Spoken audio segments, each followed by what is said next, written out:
Pihak-pihak yang melakukan komunikasi tentunya adalah individu-individu yang tidak bisa lepas dari hal-hal terkait dengan sifat, perilaku, kebiasaan sebagaimana telah kita bahas sebelumnya. Lalu apakah hal-hal tersebut juga berpengaruh dalam komunikasi? Oke, ya. Jadi misalnya satu, persepsi. Persepsi itu kan proses yang dilalui di mana seseorang memilih, mengelola, dan menginterpretasikan daya sensor inderanya untuk memberi arti akan dunia sekelilingnya. Jadi ketika saya mendengar kata air misalnya, apakah sama nggak dengan persepsi air yang diucapkan oleh pengirim berita? Misalnya, untuk orang yang pernah tenggelam waktu kecil dan dia ingat itu kejadian yang sangat menakutkan bagi dia, berarti ketika mendekati air adalah sesuatu yang menakutkan. Tapi orang yang biasa, katakanlah hidup di pulau laut dan sekelilingnya adalah air, boleh jadi 24 jam dia hidup dan sekelilingnya selalu air, maka ketika mendengar kata air, barangkali bagi dia adalah sebuah kebebasan, hidup yang tanpa batas.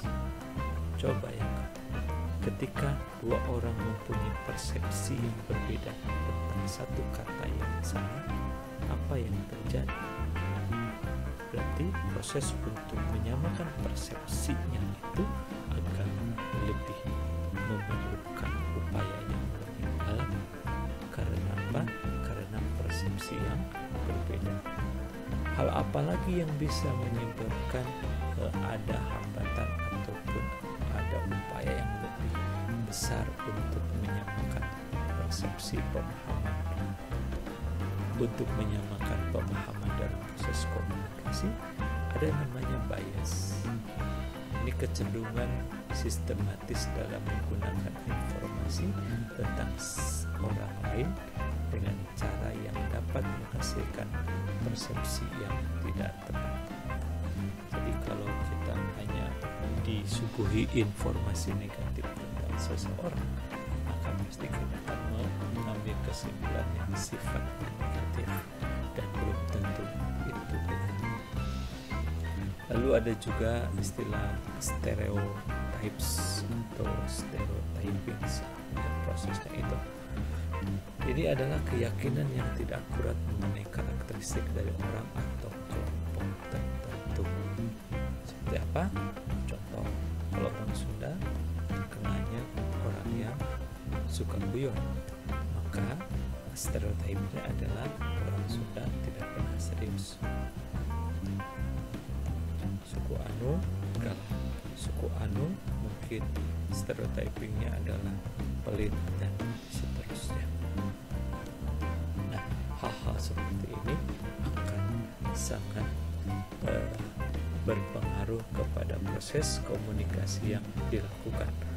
Oleh karena itu, teman harus bisa menyikapi atau paling tidak bisa memahami agar hal-hal seperti ini tidak mempengaruhi proses komunikasi yang teman-teman lakukan. Dalam proses komunikasi ada juga yang dikenal dengan istilah communication network atau jaringan komunikasi. Apa itu jaringan komunikasi?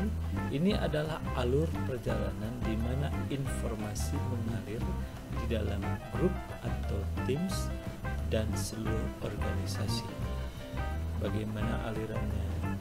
Apakah kalau informasi akan mengalir dari katakanlah kepala departemen lalu kepada anak buah atau seluruh anggota tim yang ada di departemen tersebut, ataukah si kepala departemen memberikan informasi kepada koordinator, baru koordinator menyampaikan ke anak buahnya, atau kepala departemen bisa menyampaikan langsung kepada semua orang yang ada di departemen tersebut.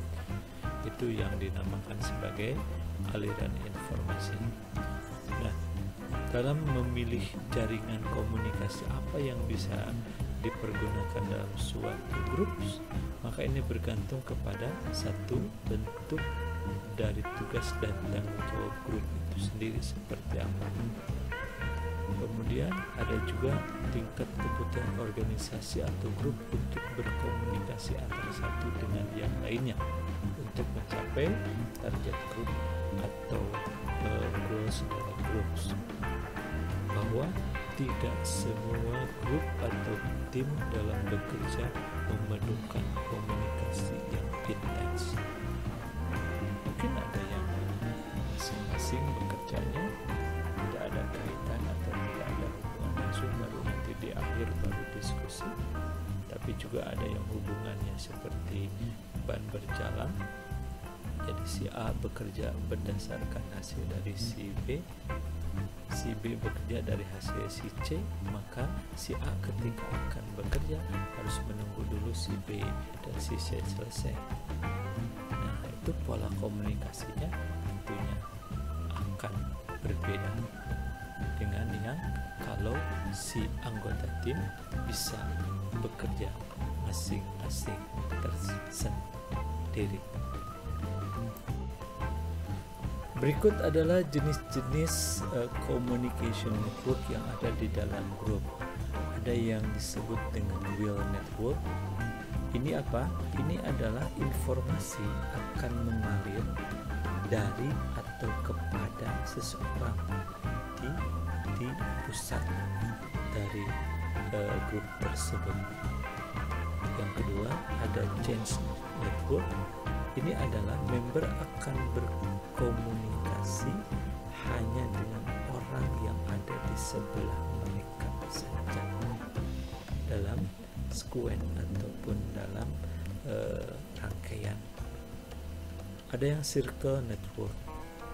Kalau ini member akan berkomunikasi dengan anggota tim yang lain yang dekat dengan mereka saja, tapi dalam batasan atau pengertian dekat keahliannya, artinya dekat pengalamannya ataupun punya kemiripan yang tidak jauh beda dalam pengalaman, atau juga karena lokasi bekerjanya yang lebih dekat.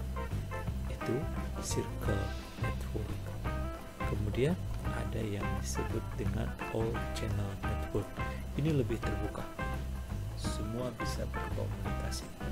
Maka kalau kita lihat jaringan yang dibentuknya pun akan lebih kompleks. Ini tugas pertama bagi teman-teman. Apa tugasnya? Satu, untuk melihat mana yang lebih baik dari sisi pergerakan informasi dari keempat jenis network ini. Ya, teman-teman lihat. Atau juga yang kedua, bisa dipilah mana yang memiliki interaksi tinggi, mana yang interaksi rendah.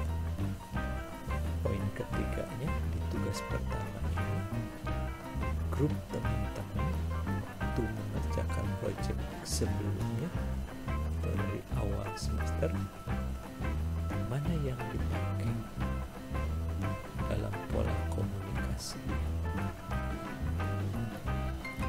dan berikan alasan kenapa yakin bahwa jenis atau tipe network communication yang dipakai adalah will network, change network, circle network, atau all channel network.